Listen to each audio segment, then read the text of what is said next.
ప్రమాణములు అని ఐదింటిని పెద్దలు చెప్తారు. శృతి, స్మృతి, పురాణము, శిష్టాచారము, ఆ తర్వాత అంతరాత్మ ప్రబోధము. మొట్టమొదటి ప్రమాణం ఏది అంటే వేదం. వేదం ఎలా చెప్పిందో అలాగే బ్రతకాలి. వేదం నేను చదువుకోలేదండి, వేదార్థం నాకు తెలియదండి అంటే స్మృతి వాక్యాన్ని పాటించాలి. ఋషులు ఆ వేదంలో ఉండేటటువంటి కొన్ని విషయాల్ని తీసి సంకలనం చేసి మనకి అందించారు. ఆయా ఋషుల పేరు మీద ఆయా స్మృతులు వచ్చాయి. ఆ స్మృతి గ్రంథములను చదివినప్పటికీ శృతిలో చెప్పబడినటువంటి విషయాన్నే మనం అనుష్ఠించడం సాధ్యమవుతుంది. ఎందుకంటే స్మృతి శృతి కన్నా విభేదించి మాట్లాడదు. కాళిదాస మహాకవి రఘువంశం చేస్తూ శృతేరివార్ధం స్మృతిరన్వగచ్చత్ అంటాడు. ఒక ఆవు వెంట దూడ ఎలా వెడుతుందో అలా శృతి వెంట స్మృతి వెడుతుంది. అందుకే శృతి తెలియని వాళ్ళకి స్మృతి ప్రమాణవాక్కు. శృతి స్మృతి కూడా నాకు తెలియదండి అంటే పురాణాన్ని ప్రధానంగా తీసుకుంటారు. మనకి దేవాలయ వ్యవస్థ ఎందుకు ఏర్పడింది అంటే దేవాలయ వ్యవస్థ ప్రత్యేకంగా ఎవరో కొంతమంది కొరకు అని కాదు, అందరూ తరించడానికి ప్రధానమైనటువంటి కేంద్రంగా దేవాలయాన్ని తీర్చిదిద్దారు. ఆత్మోద్ధరణకి కావలసినటువంటి కేంద్రం దేవాలయం.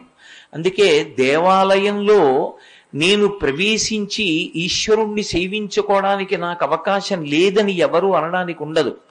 ఒక చర్మకారుడు ఉంటాడు, ఈశ్వరుడికి చెప్పులు కుట్టి బహూకరిస్తాడు. ఈశ్వరుడి పల్లకి వెడుతుంటే డప్పు కొట్టి ఆ ముందు నడుస్తాడు.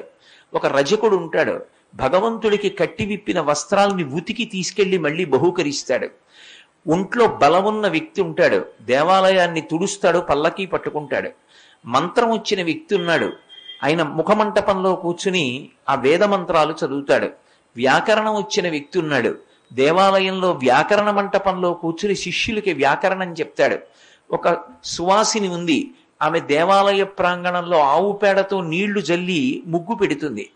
దేవాలయాన్ని ఆధారంగా చేసుకుని ఎవరైనా ఉన్నతిని పొందాలి తప్ప దేవాలయం ప్రధాన కేంద్రంగా ఉంటుంది. ఆ కేంద్రాన్ని ఆధారం చేసుకుని ఈశ్వరుణ్ణి చేరుకునే ప్రయత్నం చేస్తారు. ఒక ఐశ్వర్యవంతుడు ఉన్నాడు, ఆయన ఇంట్లో ఉన్నటువంటి మూర్తికి పెద్ద వజ్రఖచితమైనటువంటి కిరీటం పెట్టుకోవడం కుదరదు. ఈశ్వరుడు వజ్ర కిరీటం పెట్టుకుంటే చూడాలని కోరికున్న నాబోటిగాడికి తీరకపోవచ్చు. ఐశ్వర్యవంతుడైన వ్యక్తి వజ్ర కిరీటాన్ని చేయించి దేవాలయంలో ఉన్న మూర్తికి అలంకారం చేయిస్తాడు. ఇప్పుడు నాబోంట్లందరూ వెళ్ళి ఆ వజ్ర కిరీట ధారణ చేసినటువంటి స్వామి యొక్క ముఖారవిందాన్ని చూసి పరవశించిపోతాం. ధనికుడికి నిర్ధనుడికి, బలం ఉన్నవాడికి బలం లేనివాడికి, చదువు వచ్చిన వాడికి చదువు రానివాడికి, అందరికీ కూడా ఈశ్వరుణ్ణి చేరుకోవడానికి మార్గం ఎక్కడ పెట్టారు అంటే దేవాలయ వ్యవస్థ యందు పెట్టారు. ఈ దేవాలయ వ్యవస్థ యందు పెట్టి ప్రతిరోజు సాయంకాలం అయ్యేటప్పటికి పురాణ ప్రవచనం. ప్రవచనం అంటే ఉపన్యాసం కాదు, ప్రవచనం అంటే ప్రకృష్ట వచనం. ఒక స్తంభాన్ని పాతినప్పుడు పందిరి వేసేటప్పుడు ప్రధాన స్తంభం వేస్తారు మధ్యలో.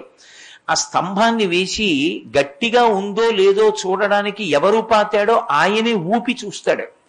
ఆ స్తంభం కొద్దిగా ఊగుతోందని అనుమానం వచ్చిందనుకోండి, మరికొన్ని రాళ్లు తెచ్చి ఆ స్తంభం మొదట్లో వేసి గుణపాన్ని వెనక్కి తిప్పి గుచ్చుతాడు. గుచ్చి తన కాలుతో తొక్కి ఇంకొకసారి ఊపి చూస్తాడు. ఈ స్తంభం కదలట్లేదు అన్న తర్వాత విడిచిపెడతాడు. ప్రవచనం అన్న మాటకు అర్థం ఏమిటంటే వేదంలో చెప్పబడిన విషయాన్ని భూతద్దంలో పురాణం చూపిస్తుంది.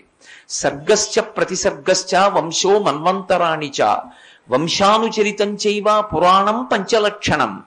ఒక జీవుడు ఆయన యాత్రని చెప్తుంది పురాణం. కేవలం ఎవరో ఒక రాజు ఉన్నాడు, శివాజీ ఉన్నాడు, శివాజీ ఎప్పుడు పుట్టాడు, ఎప్పుడు శరీరం విడిచిపెట్టాడు, చరిత్ర అక్కడితో పూర్తయిపోతుంది. జీవుడు శివాజీ శరీరంలోకి ఏ కారణం చేత వచ్చాడు, శివాజీ శరీరంలోకి వచ్చినప్పుడు ఆయనకి ఎందుకు సనాతన ధర్మాన్ని పరిరక్షించాలనేటటువంటి కోరిక కలిగింది, శరీరం పడిపోయిన తరువాత ఆ జీవుడు ప్రయాణం చేసి ఎటు వెళ్ళాడు, చిట్ట చివర ఎలా తరించాడన్న విషయాన్ని మనకి పురాణం చెప్తుంది.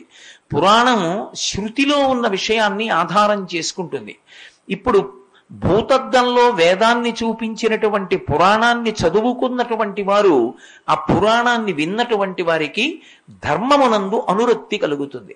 ఆ ధర్మమునందు అనురక్తి కలిగితే ఇవాళ సాయంకాలం పురాణ ప్రవచనం వింటాడు, రేపు ప్రొద్దున్న లేచి తన పనిలోకి తాను వెళ్ళినప్పుడు ధర్మాన్ని ప్రధానంగా చేసుకుని ప్రవర్తించడం నేర్చుకుంటాడు. అలా ప్రవర్తించడం నేర్చుకోవడానికి ఆధారభూతమైనది ఏది అంటే పురాణ ప్రవచనం. ఆ ధర్మాన్ని నేర్పడం కోసం 3వ ప్రమాణమైనటువంటి పురాణాన్ని, దేవాలయాన్ని కేంద్రంగా చేసుకుని ప్రవచనం చేసేటటువంటి అలవాటు ఈ దేశంలో వచ్చింది. చాలా మందిలో, విదేశీయుల్లో ఒక అపోహ, వీళ్ళు ఎందుకు సాయంకాలం అయ్యేటప్పటికీ దేవాలయాల్లో కూర్చుని అదే పనిగా రామాయణం చెప్తూనే ఉంటారు, వినేవాళ్ళు వింటూనే ఉంటారు, చిన్నతనం నుంచి విన్న రామాయణం కొత్తగా శరీరం విడిచిపెట్టే వరకు వినవలసిన అవసరం ఏముందనుకుంటారు. కాదు, ఎందుకు వినాలి అంటే రామాయణం ఎంత వింటే ధర్మమునందు అంత అనురక్తి కలుగుతుంది. ధర్మమునందు ఎంత అనురక్తి కలిగితే మనుష్య జన్మకంత ప్రయోజనం కలుగుతుంది. ధర్మమునందు అనురక్తి కలగడం చేతనే సమాజమునందు శాంతి నిలబడుతుంది. శాంతికి కారణమైనటువంటి ధర్మం వేదమునందు చెప్పబడితే ఆ వేదంలో ఉన్న ధర్మాన్ని అందరూ అందుకోలేరని పురాణంగా ప్రవచనం చేసి దేవాలయాన్ని కేంద్రంగా చేసుకుని సమాజమునందు శాంతి స్థాపన చేసేటటువంటి ప్రయత్నం చేసి మనుష్య జన్మ యొక్క సార్థక్యాన్ని కల్పించినటువంటి గడ్డ కర్మభూమి ఈ దేశం ఒక్కటే. అందుకే ప్రమాణవాక్కులలో 3వది పురాణం, 4వది శిష్టాచారం. ఒకవేళ నాకు వేదము తెలియదండి, స్మృతి తెలియదండి, పురాణము తెలియదండి అంటే ఆ ఊళ్ళో ఉన్నటువంటి పెద్దలైనటువంటి వారంటే శాస్త్రం ఎరిగిన వారు ఎలా ప్రవర్తిస్తారో చూసి వారి ప్రవర్తనని ప్రమాణంగా తీసుకుని ప్రవర్తిస్తారు. అందుకని 4వది శిష్టాచారం, 5వది అంతరాత్మ. ఈ 4 సమాజంలో అందుబాటులో లేకుండా పోతే అటువంటి రోజు రాకుండుగాక. అలా 4 అందుబాటులో లేకుండా పోతే అప్పుడు అంతరాత్మ చెప్పినటువంటి మాట వినాలి. కలియుగము అని గుర్తేమిటంటే పై 4 ప్రమాణములను విడిచిపెట్టి అంతరాత్మని ప్రమాణంగా చేసుకుని నేను ప్రవర్తిస్తానని చెప్పి ప్రమాణ స్వీకారం చేయడం. మొట్టమొదటి ప్రమాణం ఏది అంటే మనుష్య జన్మకి శృతి, వేదం ప్రమాణం. తస్మాత్ శాస్త్రం ప్రమాణంతే కార్యాకార్య వ్యవస్థితౌ అంటాడు గీతాచార్యుడు.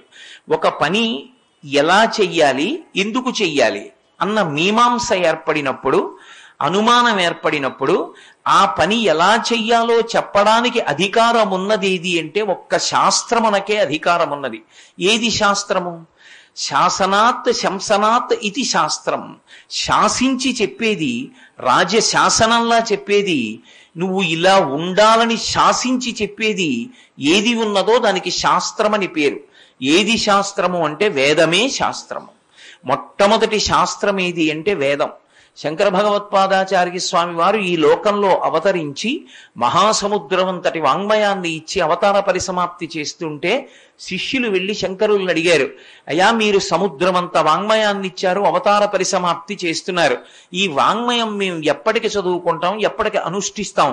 మేము తప్పకుండా పాటించవలసినటువంటి విషయాల్ని సులభ రీతిలో మాకు అర్థమయ్యేటట్టుగా సంక్షిప్తంగా చెప్పవలసింది అన్నారు. శంకర భగవత్పాదులు చెప్పిన మాట, వేదో నిత్యమధీయతాం తదిదితం కర్మస్వనుష్ఠీయతాం. వేదమును ప్రమాణముగా స్వీకరించండి. రోజు వేదంలో చెప్పినటువంటి విషయాలు తెలుసుకోండి. వేదం ఎలా చెప్పిందో అలాగే మీరు ప్రవర్తించండి. మీకు మాట్లాడగలిగిన శక్తి, బుద్ధి శక్తి, వాదించగలిగిన శక్తి ఉన్నా అది శాస్త్రాన్ని సమర్థించడానికి స్వీకరించండి తప్ప శాస్త్రాల్ని విమర్శించడానికి ఎప్పుడూ మీ బుద్ధిని, మీ వాక్శక్తిని వాడకండి. దుస్తర్కాస్తు విరమ్యతాం, శంకరుల యొక్క ఆదేశం. శాస్త్ర విరుద్ధంగా వాదించడం, శాస్త్ర విరుద్ధమైనటువంటి వాదన చేసేటటువంటి వాళ్లతో వాదించే ప్రయత్నం చెయ్యడం కూడా అసలు శాస్త్ర విరుద్ధమైనటువంటి వాదనలు బలపడడానికి కారణమవుతుంది. అందుకే ఎక్కడ చెప్పినా ఒక మాట చెప్తారు, భగవద్భక్తి లేనివాడికి, శాస్త్రమును ప్రమాణముగా అంగీకరించినటువంటి వాడికి ఈ విషయాన్ని బోధ చెయ్యవద్దు అని చెప్తారు. ఎందుచేత అంటే అటువంటి వాడికి బోధ చేసి అటువంటి వాడితో వాదన చేస్తే మన బుద్ధి కూడా తత్తరపాటుకి గురి కావచ్చు. వాదనలు పెరగడానికి, సమాజంలో యువతల పక్షం వేపుకి కొంతమంది ఒరగడానికి నువ్వు కారణమవుతావు. అందుకే నీకు బుద్ధి ఉన్నది అని గుర్తేమిటంటే, ఎన్నడూ శాస్త్రమునకు విరుద్ధమైన మాట నువ్వు మాట్లాడరాదు.